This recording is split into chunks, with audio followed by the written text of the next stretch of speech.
It is November 14th, 2024, and as Trump continues to assemble his foreign policy team, all eyes are on their foreign policy views, trying to figure out what this means for the future of the United States. Now, if there's anything we've learned, and I know that I've talked about this time and time again when it comes to Trump's foreign policy picks, they are all abundantly, ridiculously pro-Israel to the point where you're looking at them going, are they really making statements like that publicly when Israel is carrying out an all-out genocide against the Palestinians? And the answer is yes. These picks are also exceptionally anti-Iran. They want Trump to bring back his so-called maximum pressure strategy targeting Iran. Oh, and they're also anti-China. They want war with China. It does not matter how ridiculous it seems, how much you may look at the prospect of the US going to war with China and think, is this really something that would be good for us? Because we know that it would not be good for us. And yet these neocons have never let a little logic get in their way. Now, as all of this is happening, you also have the question of what's going to happen over the next 2 months as we have the Biden administration working overtime to do everything that they can for Ukraine, because of course, Kiev is their baby. That is their project. And you've got Trump coming in saying he's going to ruin it all by ending the war. Now, I remain incredibly skeptical and probably a bit cynical about what Trump will be able to accomplish. But at the same time, I am also incredibly concerned about what that is going to mean for the current situation in Gaza and in Lebanon, as you have Israel bombing, killing dozens of civilians on a near daily basis, and yet the Biden administration is doing nothing. The Trump administration is saying it's going to do nothing. So where does that leave us as a world? Well, we got into all of the latest with a special guest earlier, so let's take a listen to that conversation now. Joining me now to discuss is Dave DeCamp, the news editor at antiwar.com. Dave, thanks so much for taking the time to join me. Yeah, Rachel, thanks for having me. Now, I'm glad I get to talk to you today. I know that there is a lot going on in the world all around, and so we'll cover as much of it as we can. But I did want to start with the latest on Trump's cabinet picks, specifically for key foreign policy positions. So he confirmed yesterday that Marco Rubio will be his Secretary of State. Lord help us all. And every pick from National Security Advisor with Mike Waltz to Secretary of State with Pete Hegseth is pro-Israel, anti-Iran, anti-China, with kind of varying degrees of being hawkish on Russia. So how do you view Trump's cabinet picks, and was there anything that surprised you? Yeah, I think it's the foreign policy team is very bad. About as bad as you can get with Marco Rubio as a Secretary of State. He's never seen a war. He doesn't like. You look back at the 2015, 2016 run when Trump was calling him Little Marco.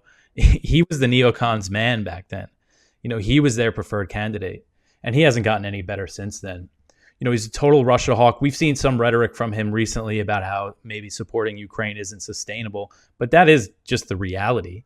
So I think putting Rubio in that spot is very concerning. And also another thing is his stance on Latin America. Back in the last Trump administration, he was very influential in the coup against Venezuela. He tweeted out that picture of Gaddafi, like right before he was murdered, as a threat to Maduro. So this is the guy you're making your top diplomat. So it's a bad sign there.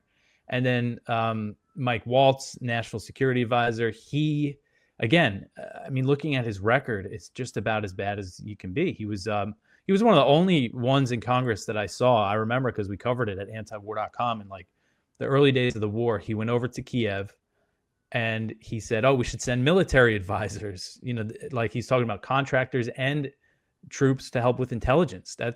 So this is who his national security advisor is. And what is he saying? How is he saying the U.S. should end the war in Ukraine? Well, he says, they should enforce sanctions harder, and then Russia's going to go bankrupt and support the long range strikes inside Russia. How is that any different from what the most hawkish members of the Biden administration want? So it's definitely concerning. The Hegseth, the Secretary of Defense, is definitely that I was surprised by. I didn't really know much about him. He's just a Fox News pundit. So I think he's kind of the wild card. And, you look at his history, it is the stuff he said is really bad. I mean, Michael Tracy has been posting all these videos of him back in like 2008, maybe he was lobbying for the Iraq war to continue, basically. And again, he was a neocon favorite candidate in a 2012 Senate race that he did. Bill Kristol put out a video recently. He said he's like a recovering neocon, and I believe he said the U.S. should end involvement in Ukraine. But before that, in the early days, he put out he was saying all this stuff about how it's, Western civilization needs to confront Russia and Ukraine. So that's not good. At the same time, if Trump does want to go through with ending the war in Ukraine, I think he'll be loyal to Trump because he wouldn't be in this position without him. I mean, nobody else would have appointed him to Secretary of Defense. Yeah. So maybe that's a silver lining. But when it comes to Iran and Israel, I mean, this team is, again, just about as bad as you can get, especially the ambassador, Mike Huckabee. Mm-hmm. I mean, he is on record for years saying, Israel has the right to annex the West Bank. He said, Palestinians don't even exist. And so this is the guy, in Trump's press release, he said, he's going to negotiate peace or something. It's like, are you serious with that? So it's not looking good. The silver lining, again, I think Hegseth kind of a wild card. If Trump does want to follow through on ending the war in Ukraine, and he's going to have to do it himself, and maybe JD Vance will help him with that. And then with Tulsi Gabbard and DNI is interesting. She has been good on the war in Ukraine from the beginning of the invasion. And again, she's been kind of, I don't know, this past year, she sounded kind of hawkish on Iran, but she used to be very against the escalations against Iran during the Trump administration. She was very critical of the Soleimani assassination. So it's an interesting spot for her, especially because all the Russiagate nonsense was directed at her so much too. But if you have like Rubio and Waltz, like kind of trying to whip up a war with Iran, and then she's the DNI, I mean, she might release things that contradict what they are claiming. So it could be interesting. So, but overall, I think I give it the foreign policy team a very bad grade. Tulsi would have been better as a Secretary of State or Secretary of Defense. Yeah, it's interesting to me, the decisions that Trump made, because I'm looking at, and I know Tulsi Gabbard in that position. I know you have Matt Gaetz as Attorney General too. I'm going, okay, was Trump just kind of going, these are the people he got to pick, and then the rest were the people that he kind of was forced to pick? Or even with Pete Hegseth, like you were saying, I'm looking at some of his statements going, okay, where did you find this guy? He's so zealous when it comes to Israel. And that seems to be one main thing that is kind of the main line between all of these, well, not necessarily all of these people, but all of the main foreign policy people. And it makes me wonder too, when it comes to the future of US foreign policy, specifically in the next 4 years, what does that look like? Because I know that Trump has said, he's going to bring peace to the Middle East and he's going to end the Ukraine war. And those are the typical things that you say when you're campaigning for office.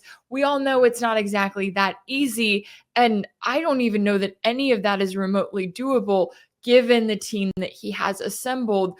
What are your concerns for when it comes to how the U.S. could treat Israel and the Middle East as a whole, even with everything we've been through with Biden, where it feels like he's just given Israel a full-on green light as is? Yeah, I mean, it's amazing, looking at the campaign, that Trump was able to go to Michigan and meet with these Arab and Muslim American leaders and say that he's going to bring peace. He never laid out any clear plan. But the fact that the Democrats gave him that lane, like that he was able to do that, just shows how horrible they've been on this issue. I mean, I remember Kamala Harris at one point was asked about all the civilians being killed, all the Palestinian civilians that have been killed over the past year. And she said something like, well, the real tragedy was October 7th, like just completely dismissing all these, everybody can see it, all these children being killed.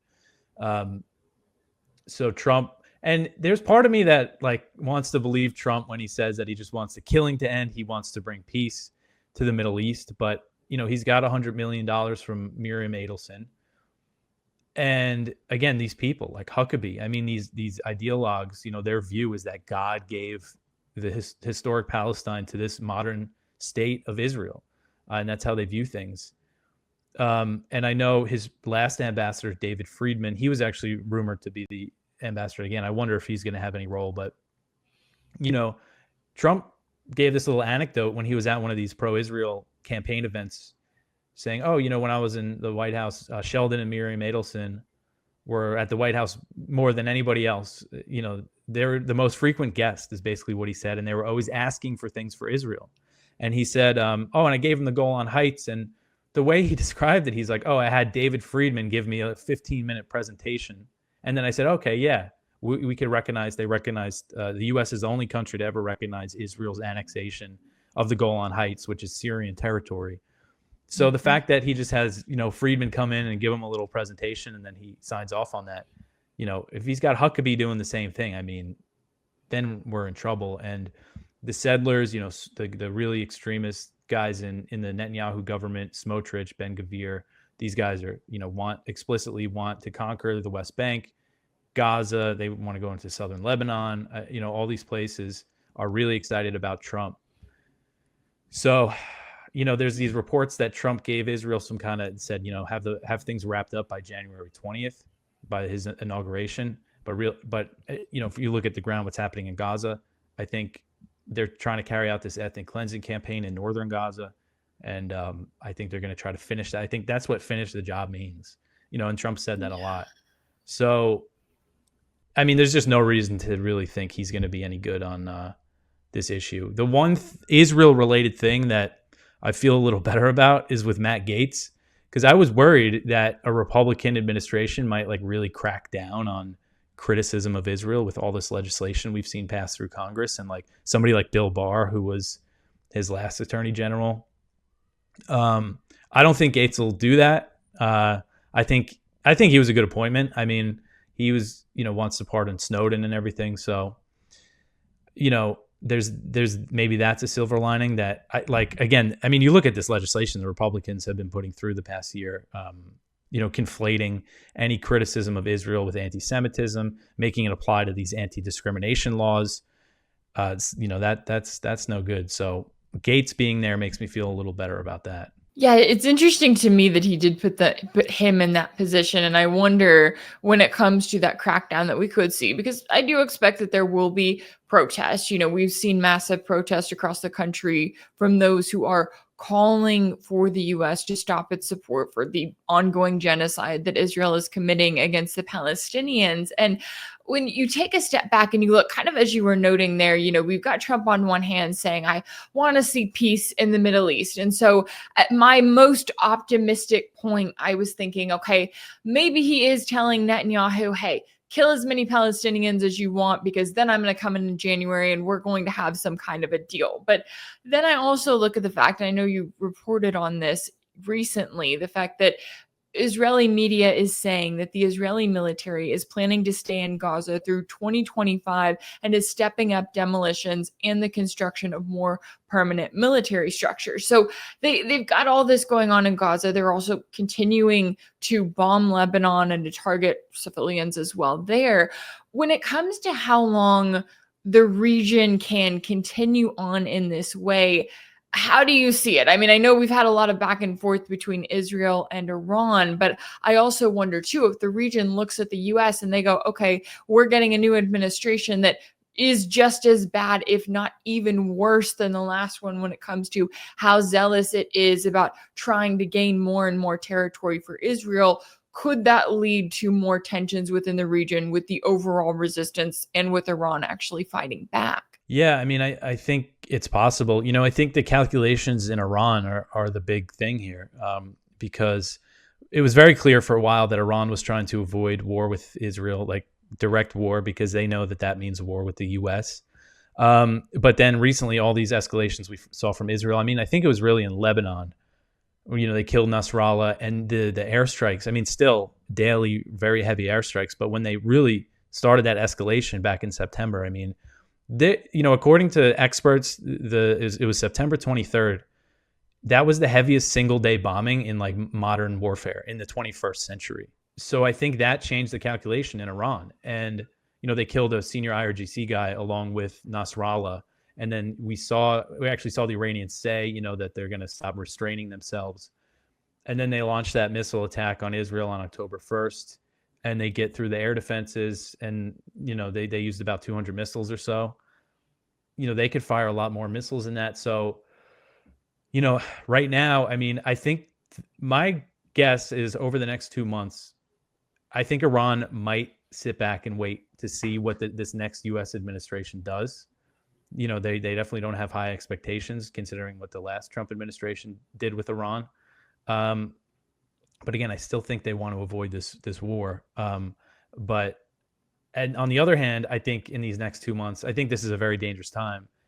Israel might try to start another kind of cycle of escalation with Iran, kind of box Biden in and make him commit to something before he leaves. And the U.S. is going along with this. I mean, they've been bombing Syria this week. They bombed Syria on Monday, Tuesday, and nobody's even covering that. I mean, we don't really know the exact casualties. There's reports of around 10 members of these Shia militias killed in Syria. So that's adding to the tensions. And so, if Iran does decide to attack, there's a chance that, the U.S. is saying they're going to defend Israel. They sent this missile system to Israel. There's all these troops in Iraq and Syria that are basically sitting ducks. So if Iran calculates that, okay, this attack, this means we're at war with Israel and the U.S., then they're probably going to hit some American bases. And then if we see American casualties, then who knows, then where are things going to go? So it's definitely a dangerous time right now. Yeah, and I think that's my biggest concern for come January, let's say a couple weeks before Trump takes office, you have some sort of back and forth attack like that.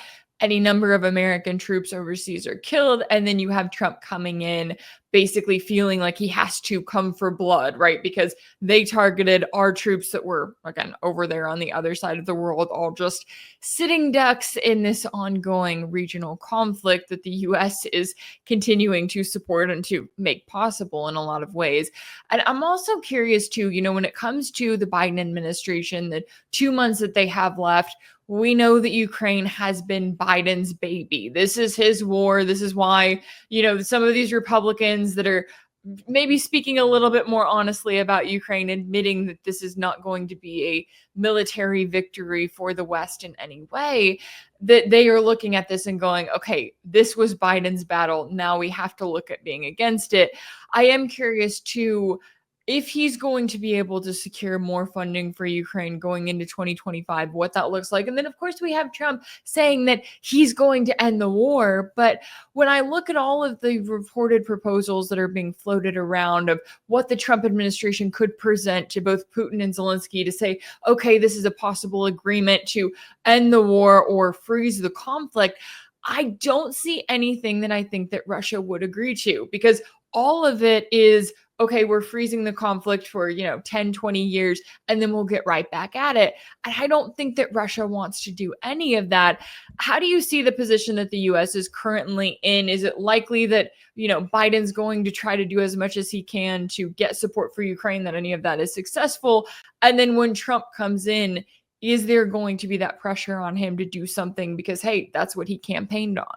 I think in this transition period, I mean, that they're saying Biden, his team is saying they're basically going to ship as many weapons as they can to Ukraine. They want to use up all the money that they still have authorized. So they're just going to dump as many weapons as they can. And then, if Trump wants to continue it, I guess that means he will have to get more authorization, Congress to pass some more funding for the war. I think, these, like you said, the proposals that we're seeing floating around, they don't look like something Russia would want to accept. I'm hoping maybe they would agree kind of to freeze the conflict and start negotiations or something, just to, cool things down a bit. I think that would be good, and that maybe that's possible. But again, I mean, you have this team, this national security advisor who wants to, escalate to de-escalate, basically. That's what Israel said they were doing in Lebanon. And how has that worked out? So I don't know. I mean, is there going to be pressure on him? I think Congress is going to do what he wants, what Trump wants. Well, not with everything, but when it comes to Ukraine, if Trump decides to get some more funding, I think the Republicans, because all the Republican establishment will be behind that. And then the Democrats will also be behind that. So if he wanted to get more, I think he'd be able to get it. So I hope, that this is something he tries to follow through on, and that JD Vance, that's the thing. Vice presidents aren't really, it depends on how influential they want to be when it comes to foreign policy. I hope, because he's kind of made it his thing since he came into the Senate to be a critic of this proxy war. So I hope that he wants to follow through on that when the administration starts. Yeah, and it'll be interesting too, because I think even in just the back and forth that we have seen, Trump kind of campaigning on, oh, well, I'm just going to come in and I'm going to strong arm Putin, or I would have, forced him to do things differently. And I'm sitting here going, I get that Trump is campaigning that way. I get that he wants to look strong, but I just don't think that things are going to play out in the way that he thinks that they are. Now, there may be some back and forth, right? Putin may throw him a bone in a sense when it comes to saying, okay, let's have talks. But it'll be interesting to see when it comes to Russia's demands that they've already laid out for what is required in order to have talks. I'm very curious to see if there is any leeway on that, even with Trump coming into office. Now, the last thing I wanted to ask you about, because I know that you look at just countless stories on antiwar.com, right? You're involved in all of these different areas of the news world. Is there anything out there that people are not talking enough about, or that they need to be focused on more when it comes to the news that's out there today that is foreign policy related? Well, I mean, I think for the most part, people are aware of what's happening in Gaza right now. I mean, when I said, there's an ethnic cleansing campaign happening in northern Gaza, they're going into these cities and basically they put a complete starvation blockade on 3 cities in northern Gaza. No aid has gotten in since early October. And they're killing anyone who stays. They're destroying all the buildings. They're firing artillery into these cities at night to get whatever civilians are left to leave. And they're this is happening right now. Israel is conquering northern Gaza, and they're not going to give it up. So I think it's important for people to just be aware of that, because again, this stuff is important. The transition and who Trump is picking, it's very important because it gives us an idea of what's going to happen. But it's just, again, Netanyahu, the way the Israelis operate, they really time things based around the political situation in the U.S., and they know everybody's distracted right now. So that's important. And then another thing, this is something I've tried to focus on, but with everything that's happened over the past year, it's been hard, is the situation with China and Taiwan, the South China Sea. The bad thing about the Trump administration is that all of the people who are better on Russia, maybe even better on some aspects of the Middle East, they're basically all China hawks. Tulsi Gabbard, I haven't really been able to figure out. She said some good stuff about warning against a new Cold War with China. But Ratcliffe, who's going to be the head of the CIA, I mean, he is a total China hawk. Marco Rubio, Waltz, all of them. JD Vance is a China hawk. And that is the U.S. military is planning to go to war with China in a few years. I mean, that's what they talk about. As crazy as that sounds, as impossible as that sounds for the U.S. to even really sustain, they're talking about that. These top level U.S. military officials are saying that they're preparing to fight and win a war with China over Taiwan. And the Pentagon has labeled, for years now, they say China is the top threat, then Russia, then, all these other groups, and then Iran's way down at the bottom. But for some reason, we have to bomb, right. Just do what we're doing in the Middle East. But anyway, China, it's something to really be concerned about, because there's not really any pushback against this in Washington, D.C., besides Rand Paul, but he's never in step with the consensus. So yeah, because I mean that they're talking about direct war with China, not some proxy war.